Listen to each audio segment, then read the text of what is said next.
He has 9 steps to success process. Mm-hmm. What did you think about that? I have to find it. What page is it on? It's on page 19. He says, check your identity, explore your identity, right. Find out who you really are. Success depends upon self-awareness. I love self-awareness. Which is so true. Mm-hmm.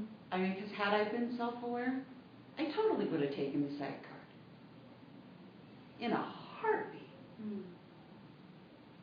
You know, so I mean, yeah, a lot of this just hit home for me. Okay. And it's just, I mean, I did create my vision at a very young age. Mm. I think I was 8. I was pounding a penny outside talking to God. And I did have a travel plan. I knew what I was going to do. I didn't care what people said because I knew I could do it. Kind of like when I won Miss Junior Washington or became a cheerleader. I knew before going out there that I was going to get it. Mm-hmm. Like you set have the stated. intention. Yes, you set the intention. You saw it clearly, mm-hmm. and therefore it came together for you because you felt it. Right. Yeah, I get it. And then I lost that really bad at 14, but it's coming back. You know, so it's, I'm having to remaster the rules of the road, which is basically letting go of what you conditioned yourself to thought. believe. Yeah. Yeah, sure. You know, sure. And I'm stepping into the outer limits. So what one of these really stood out to you in the 9?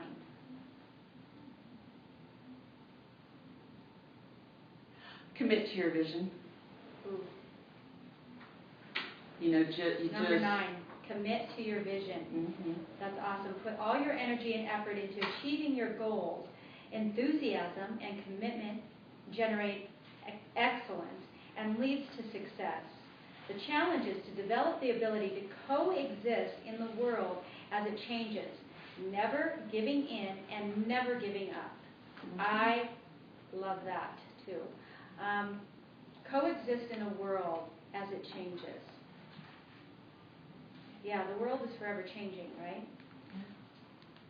Mm-hmm. And that is, you have to be able to shift quickly if you're going to succeed in life. You have to be able to shift.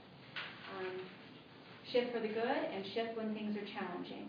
And that has been something that I feel very, very fortunate to accelerate at, is shifting quickly. So I don't stay stuck for very long. I may have a moment, and T, as my best friend was so kind to tell me how I was out of whack today, and I'm teasing her because I can. She said, well, you've got until, I think, what time did you give me, till midnight tonight? I said midnight, but then I changed my mind to book club till 6. Yeah, and it pretty much worked because I was having a moment where I felt like being ultra dramatic about the world, and truth be told, the actress in me has a little bit of fun in poking at myself with that, but I also have the ability to shift quickly on a dime, and so I think, yeah, you have to do that to coexist in the world. Hello, my friend, welcome. Hi, Preston. Hi, Preston. Hi. Yay. I'm glad you could make it. Did you read the book? I didn't. That's okay, because one of the rules is you don't have to read the book. Good. I know, yeah. So you'll get just as much out of interacting in the conversation. Are you familiar with the book? I'm not. Well, you will be by the time this is over. I got my pen. Awesome. So he talks about enthusiasm to your commitment. Do you guys think that might be a little important? Yes. Because people are going to tell you you can't do it. And you have to have the enthusiasm to get past it.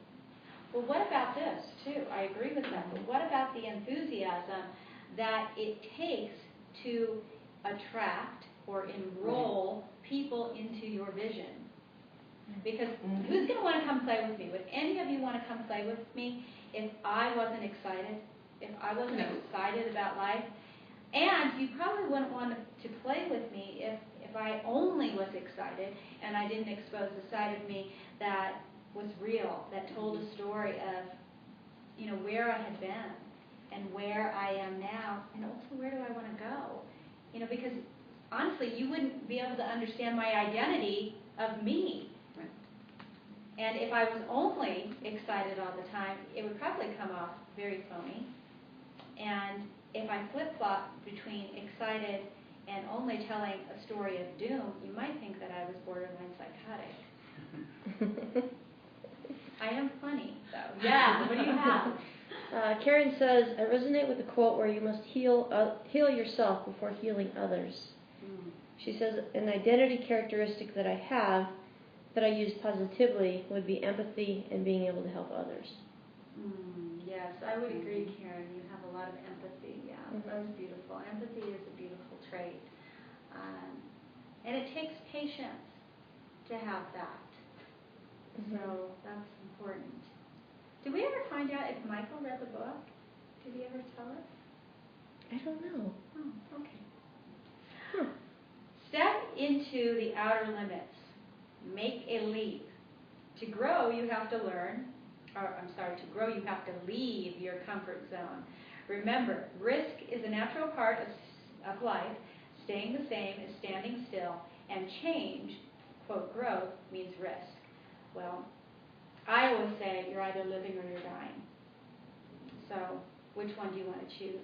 For me, this kind of resonates with stretching yourself, the risk, stretching yourself. I'm always in a stretch. Tell me, Preston, what is some of the risks that you might have taken? And I'm so glad that you're here and a man is coming to play with us. I know. I don't. And so I'm not putting you on the spot or anything. I just would love to know some of the risks. I'm used to it now. Oh, good. Oh, good. See, he shifted really quick. I did this on stage last weekend, so. So I'm sorry. Say it again. What is the? Tell me a risk, that comes to mind that you've taken. Well, I used to have a salary job doing internet marketing, and I walked in on Monday and quit to start my own company. So that was a huge risk. Was it like a Jerry Maguire moment? I actually, I used to do window cleaning in college, and I saw the window cleaners, and I was like, I miss doing that. They're outside, they're having fun, and I'm sitting here and working for the man. He doesn't even appreciate me. So I thought about it over the weekend. I walked in, and I just said, this isn't for me. I contemplated everything, the rush hour traffic, working for him, and just wasn't worth it anymore. So, congratulations. So give us a salary job to go do nothing, to have no income. So, do you have the enthusiasm you feel to create what it is that you want in your life? Yeah, because I feel that success comes from within us, and I think a lot of people they look for external things to to please them, make them happy. When I do coaching now, so one of the things that I say to people, I say, if you can, if you had what you want, like the magic wand, and you had what you want, and you put yourself in the future, could you feel that feeling now, as opposed to trying to, have it in the future? Can you just be happy, like, if you want to win something, can you just feel the feeling? Just can you have that feeling now that you would when you get it? And if so, then, you're like on your way to becoming successful because you can create from within as opposed to having it first and then that makes you happy. Well, I would definitely agree with that, and we talked about this. I know, Michelle, you and I talked about this, about, I believe we did, about prayer and about manifesting. About that doesn't come from thought, it comes from feeling. And so, there's been many of times that I'm sure all of us in some way, shape, or form have dropped kind of to our knees in a place of prayer of, let me see something differently. I don't get this. I'm doing everything I can. What more can I do? And it's that out loud thinking, maybe not out loud speaking, but out loud thinking in our mind that is trying to force and communicate. But the missing component there is that feeling inside. And that prayer that really comes to be experienced is that feeling. It's speaking of your heart.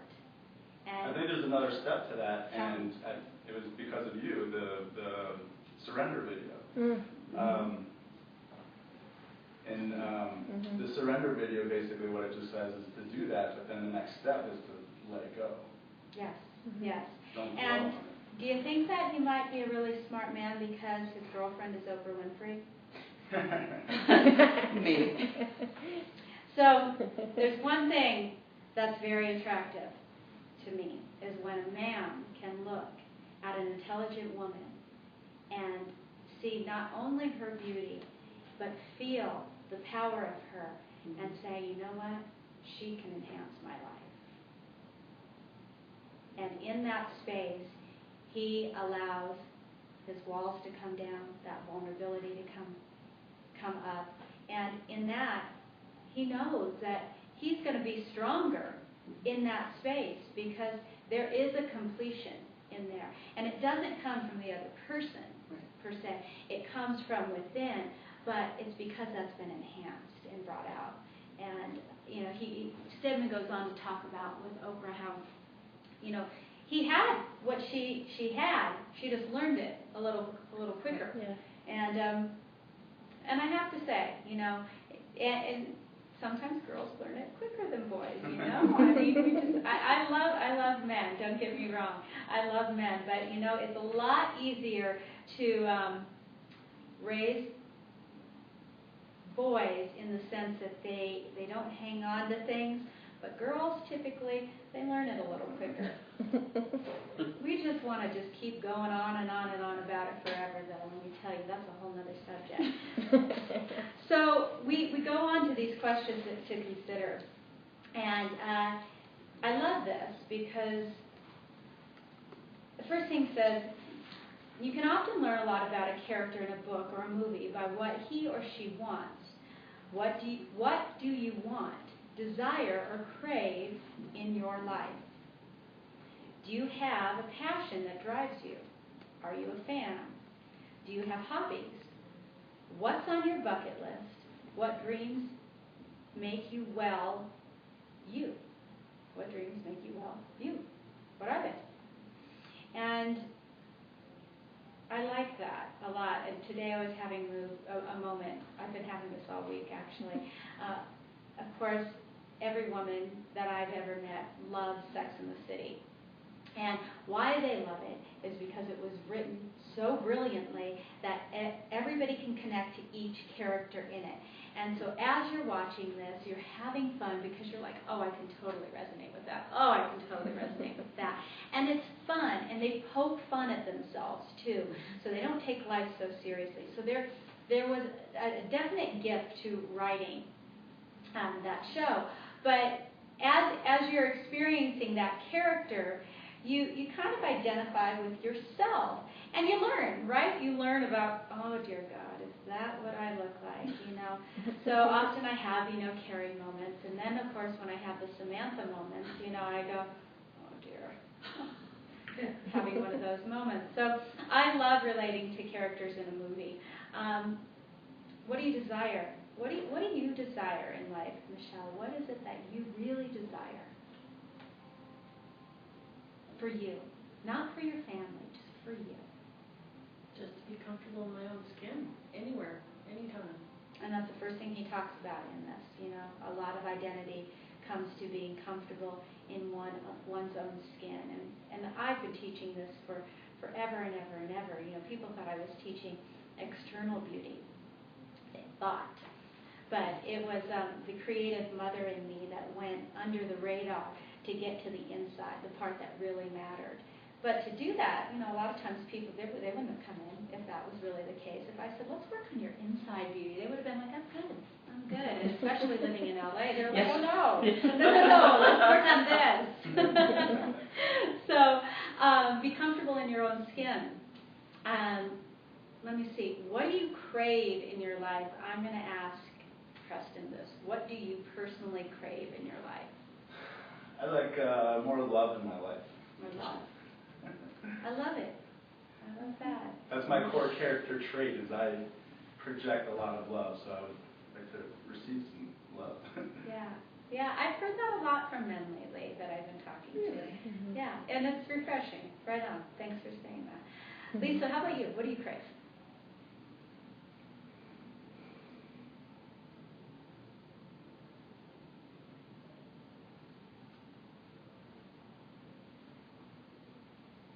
I don't know. I would say success. What does But that mean to you? it doesn't look like what people, it means helping people. It means creating change. Okay. It doesn't necessarily mean that I will get recognized, but that something will be in place that I started. Leaving behind a legacy. Yes. Okay. T, how about you? What do you crave? I crave love and connection, and with that, I want to touch millions of lives. So for me, giving is receiving and receiving is giving. It's all combined. It's all the same. The circle complete. Mm-hmm. Cool. I always say if you want to receive, you have to give first. That's the basic law of attractions. You have to give first in order to receive. And everybody thinks that you need to receive first. That's why they say, oh, the law of attraction doesn't work. Yes, yes. I'm going to jump to number 5 on here. It says, consider your history and setting. Where did you grow up? How are your family members and friends part of your identity? Are you content with the way you are and the way you're headed? Or is it a starting place towards somewhere else? So how does that relate? I'm gonna ask T, because this one speaks to T. How does that relate in your life? Because we were talking about this. And a lot of what Stedman is talking about in the book is basically who you surround yourself with really relates to your identity. And so we've got family in there. We can't always necessarily disown our family, or we can. It is a choice if we want. But sometimes we have to adjust to that. So, T, share. I'm just going to read straight what I wrote when I answered that question. Cool. I said, I grew up with strength, determination, the best. Later in life, I tried not to be like my family. That's tough. To break the mold. And I did.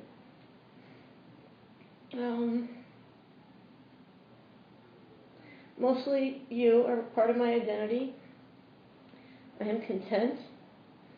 I want more and want to be more solid within myself. Just me. Not what I do or what I project. I want to be and feel like love, purity, living my purpose, and receiving the experience I want, as this is part of my journey. Beautiful. And heartfelt. Good job. Thank you. Thanks for sharing.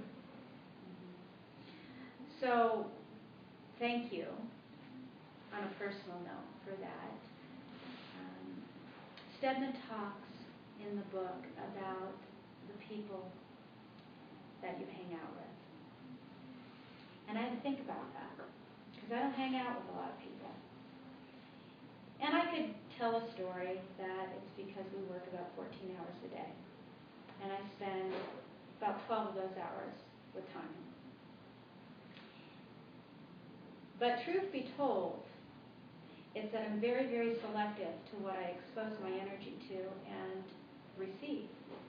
Because I do agree with Stedman on that. I do believe that who you surround yourself with, you become. And so when you're looking through that checklist of what other people have, the qualities, and this can be like on a positive level, does this person have this quality? Well, that's a mirror, is what he's saying, and I agree with him, to what you have in your identity. And so, as T's reading, these things, do I want to play with her every day?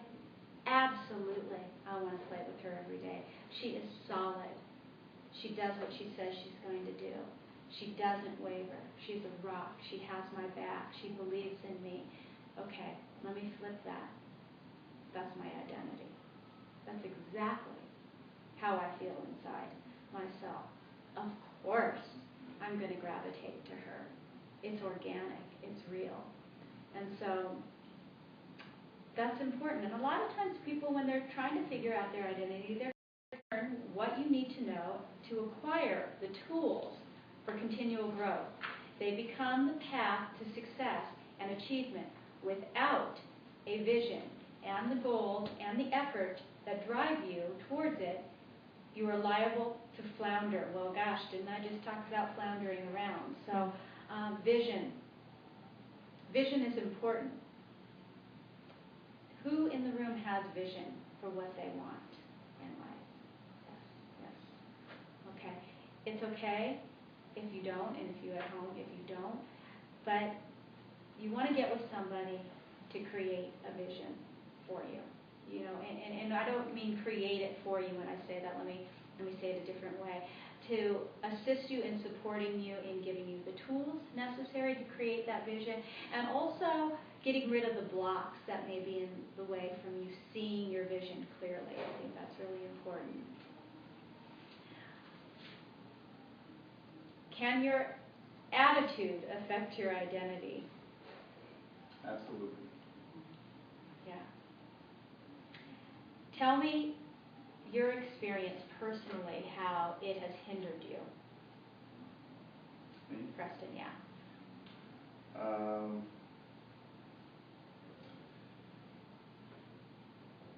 I think we try to do things like, instead of for ourselves, for other people. And so, like with work or relationships, like what you were saying, surrounding yourself with the right people. So, I don't know. Would you say, are you referring to people pleasing? Yeah, like, you want to do things so that other people like you, Okay. instead of, doing it so that you like yourself. Okay, yeah.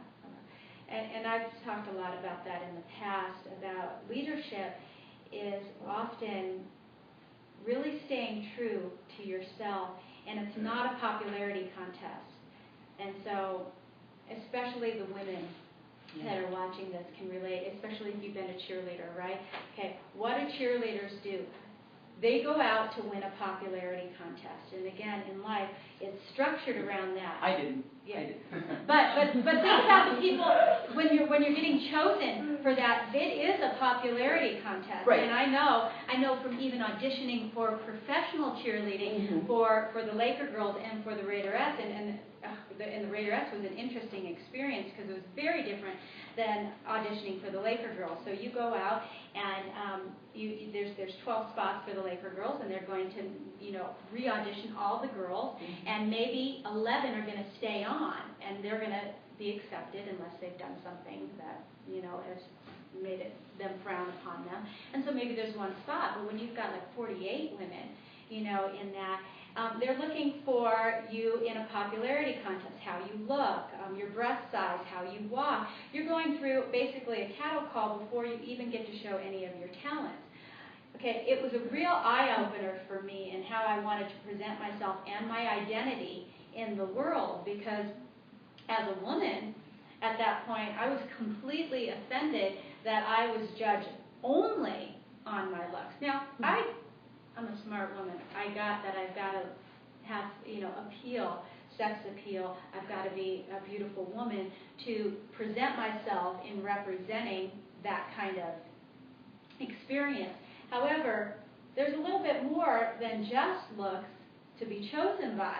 And so oftentimes I learned, wow, life can be a popularity contest, and to really lead, you've got to be able to go against the grain and not try to win the popularity contest. And oftentimes that means I got to stay true to me.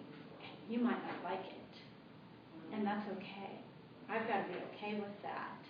So leading by example, That's what I meant. Yeah. Because I was not the popular one. Yeah.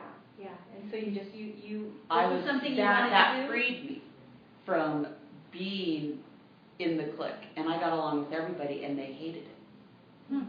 So you were kind of going to the beat of your own drum and setting an example that you don't have to be liked by everybody. You can just be you and be liked by everybody. Yeah. Okay, cool. Awesome. Well, we're going to have to close this out, and gosh, there's just not enough time to go through it, but I want to reveal the new book. And I thought this was appropriate as we're going into the holiday season, because I know there's a buzz in the air, and everybody is kind of feeling it. So Tina and I were talking about how it feels like the Vortex. And we've had some wonderful experiences with reading Esther and Jerry Hicks books with the teaching of Abraham. And I love the teachings of Abraham because it does talk about the law of attraction. And I don't know if you've had an opportunity to read this, but I think if you haven't, you're going to have fun. But there's several books. But this one that we're going to be doing is called The Vortex. And it is where the law of attraction assembles all cooperative relationships. Well, I like that it says cooperative relationships, because I don't care if it's a love relationship, if it's a business relationship, or if it's a friend relationship. It's a relationship. A relationship is a relationship. And so how do you experience the vortex in a cooperative relationship? So, again, the vortex, Esther and Jerry Hicks, the teachings of Abraham. I know that you can find this on audio. I know that you can, which is nice. And Stedman, let me just say, love you, but please, can we have your future books on audio too? Because I like to buy them, read them, and I like to listen to them on audio. And you know what? I've heard your voice, and I'd like to hear it on audio. Yeah, he's great. If you haven't looked at things, go to his website too, and Google him, and you can find his website. There's some great interviews with him on there, I think, that are really powerful. And he does events all over the place. And, maybe we can talk him into coming to Denver and doing, an event here. I don't know. Stedman, are you interested? I hope you all have a beautiful and blessed Thanksgiving. And side note, I am truly, truly thankful for each and every one of you that showed up here tonight, and for the opportunity to visit your living room and to share these experiences with you. It completes me in so many ways. So I'm very thankful for you. Be safe, be well, have a blessed Thanksgiving season.